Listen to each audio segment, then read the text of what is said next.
اپنے ہی حالات پہ نظر ڈالیں. گھر میں، خاندان میں کتنے اموات ہوئے، کتنے لوگ ہمارے اپنے ہم سے پیارے بچھڑ گئے، دوسری جان سے دار گئے. تو دیکھو کہ کیا آپ میں سے کسی کے ذہن میں یہ بات بیٹھتی ہے کہ یہ حکمران جو ہے آپ کی موت و زندگی کے مالک ہے؟ اگر مسلمان ہے، کیونکہ قرآن کریم کہتا ہے کہ انسانوں کی اور تمام مخلوقات کی تخلیق اللہ تعالیٰ جل شانہ کی ذات نے کی ہے، اور ہم سب نے انہی کی طرف لوٹ کر جانا ہے. یہ ہمارے ایمان کی بنیادی عقائد ہے. آمنت باللہ ہے، ایمان لایا. آمنت باللہ و ملائکتی و کتبہ و رسولی، اور کہتے کہتے والیوم الآخر، اور پھر جب ہم یہ کہتے ہیں والخیر ہی والشر ہی، خیر بھی ان کی طرف سے اور شر بھی ان کی طرف سے، تو کیوں کر پاکستانی صرف وردی کے ڈر سے اپنے حق کے لیے نہیں نکلتے ہیں؟ کیوں کر پاکستانی ڈنڈے کے ڈر سے سڑکوں پہ اپنے مینڈیٹ کی چوری کے لیے نہیں نکلتے ہیں؟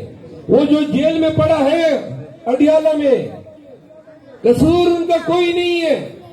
اس پاکستان کے خطے پہ کسی ایک شخص کے ذہن میں رتی برابر یہ شک نہیں ہے کہ عمران خان آپ کی امانتوں کا واحد امین ہو سکتا ہے. کوئی ایک بھی پاکستانی ان کی ایمانداری پہ کوئی رتی برابر شک نہیں رکھتا ہے.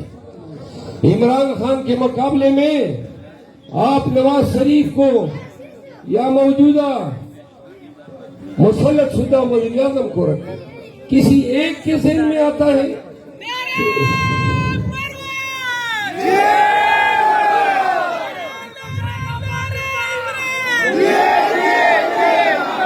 کسی ایک کے ذہن میں آتا ہے کہ عمران خان قوم کی امانت کھائے گا اور شہباز شریف جو ہے ایمانداری سے ادا کرے گا؟ کسی کے ذہن میں یہ بات بیٹھ ہی نہیں سکتی ہے، کیونکہ لاکھ آپ نے مقدمے قائم کیے کردار کشی کی اس شخص کی، اس کے خاندان کو، اس کی بیوی کو، اس کے پارٹی کے لیڈرز کو، ان کے ورکرز کو، آپ کو، ہم سب کو ظلمت کی چکی کے ساتھ پیسا. لیکن کوئی ایک بھی پاکستانی اور بیرون ملک پاکستانی یہ مان ہی نہیں سکتا ہے کہ عمران خان بے ایمان ہو سکتا ہے اور شہباز شریف ایماندار ہو سکتا ہے.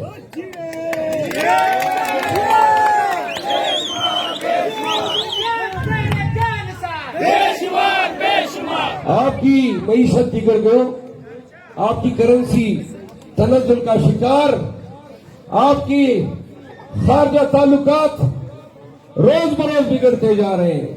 آپ کے خطے میں اور آپ کے بارڈرز پہ حالات ہمسایہ ممالک کے ساتھ بد سے بدتر ہوتے جا رہے ہیں.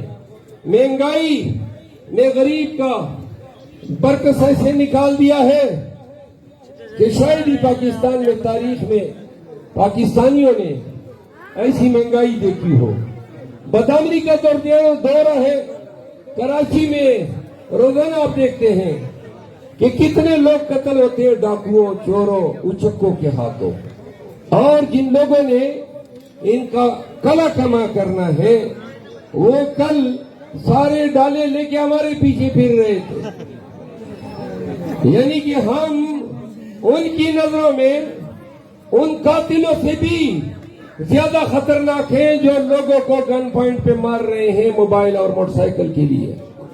جب ریاست کی ترجیحات یہ بن جائے کہ وہ شہریوں کو تحفظ دینے کے بجائے سیاسی مقاصد کے لیے مخالفین کی ریلیز کو اور ان کے جلسوں کو سبوتاژ کرنا شروع کر دے، تو پھر اس شہر میں موت،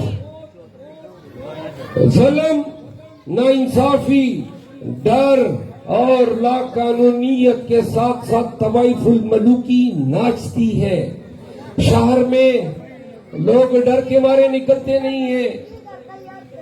روشنیوں کا شہر کراچی، اور شام کو میں ایک جگہ سے آ رہا تھا تو میرے ساتھی مجھے کہہ رہے تھے، میں لوگوں کو رخصت کر رہا تھا کہ آپ جائیں ہمارے ساتھ، نہ جائیں۔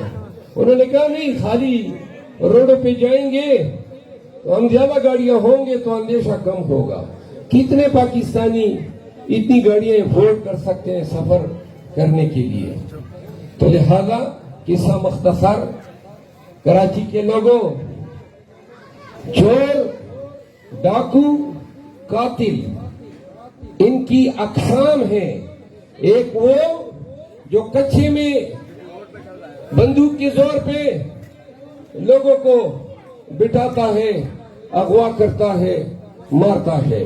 ایک وہ جو کراچی شہر میں دن ہو یا رات ہو دندناتے پھرتے ہیں، پستول کی نوک پہ آپ کو، کراچی کے شہریوں آپ کو مارتے ہیں، آپ کے املاک آپ سے چھینتے ہیں۔ وہ بھی ڈاکو ہیں، اور وہ بھی ڈاکو ہیں جنہوں نے 8 فروری کو اس چوری، ظلم، جبر کو تسلسل دینے کے لیے پی ٹی آئی کو دیا گیا 2 سے زیادہ مینڈیٹ چوری کیا۔ یہ بھی ڈاکو ہیں جنہوں نے کل پھر مینڈیٹ چوری کیا۔ تو لہذا اگر پاکستان بنانا چاہتے ہو، نظام کی پوشیدگی کو تابدار کرنا چاہتے ہو، قیدی 804 کو نکالنا چاہتے ہو، اور سمجھتے ہو کہ تم زندہ لاشیں نہیں بلکہ زندہ کون ہو، تو اپنے اندر سوچو 9 مئی کے بعد آپ میں سے کتنے پاکستان کی آزادی کے لیے باہر نکلے؟ کتنے لوگ ایسے تھے جنہوں نے پی ٹی آئی کا جھنڈا اٹھایا اور یہ سوچے بغیر کہ مجھے کوئی سپاہی، کوئی تانے دار، کوئی ریاست کا ہرکارا جھنڈا اٹھانے پہ پابند سلاسل کرے گا تو اس کی پرواہ نہیں۔ یاد رکھو، یہ خوف ایک دماغی کیفیت ہے جو انسان اپنے اندر اپنے اوپر طاری کرتا ہے۔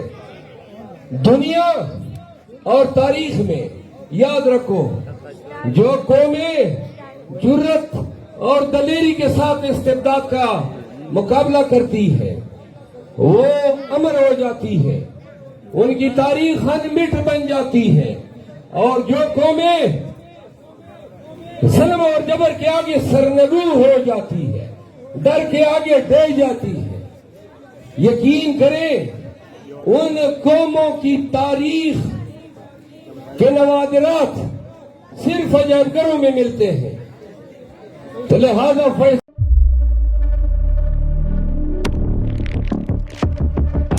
قدرت کی تخلیق میں کوئی کمی نہیں،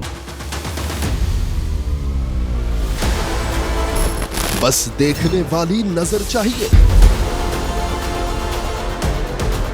قدرت کے بنائے اس نظام میں کون ہے فسادی اور کون کر رہا ہے حق کی منادی؟ Absolutely not. قدرت کی سب پر نظر ہے، مظلوم کی آہ ہو یا ظالم بے پرواہ، قدرت کی نظر سے اوجھل نہیں۔ قدرت کا ایسا ہی ایک شاہکار ہے جو نظر بھی رکھتا ہے اور پل پل کی خبر بھی۔ براہ راست جلسے ہوں یا رکھنی ہو پاکستان سمیت دنیا بھر کی خبروں پر نظر، تو ابھی سبسکرائب کریں یوٹیوب پر ڈیلی قدرت کو، یا پھر فالو کریں سوشل میڈیا پر ڈیلی قدرت کو، اور رہیں ہر لمحہ باخبر۔ قدرت ہر وقت بر وقت۔